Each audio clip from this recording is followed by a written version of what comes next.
So a few months ago, I picked up this Avanti 26-pound bullet ice maker from Walmart for $80, and so far I've been very impressed with how it's performed. In this review, we're going to talk about the good things and one slightly weird thing that it did one time, but I really don't have a lot of bad things to say about this. I'm going to leave a link to it in the description down below. If you use this link to purchase this item, it will help support the channel and fund feature videos just like this one. You can also pick it up from your local Walmart if you really just want to get it today. This machine is very simple. It just sits on your countertop and you plug it in.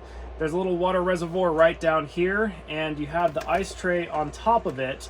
So what you do is you just pour the water into the little reservoir until it hits the top of the ice tray.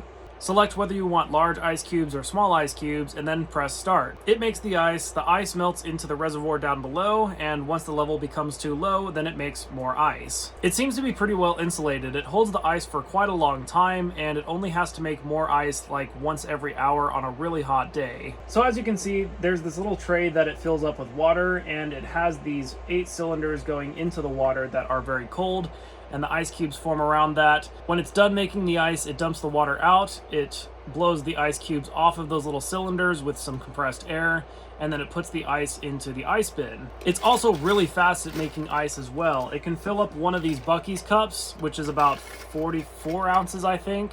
It can fill this entire cup up within an hour, so it is really fast at making ice. It seems to be well insulated and it keeps ice for a while, but I found that the best way to use this is to just press start about an hour before you need the ice.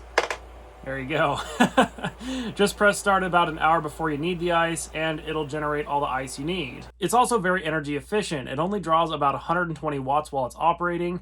So if you're a trucker and you're running this off of a cigarette lighter, or if you're trying to run it in your car, or if you live in a bus like me and solar power needs to be conserved, this thing is incredibly efficient and it'll do all the above just fine. I'm sure you can hear a difference in the audio, but generally, this thing is pretty quiet. It sounds about as loud as a computer fan when it's running.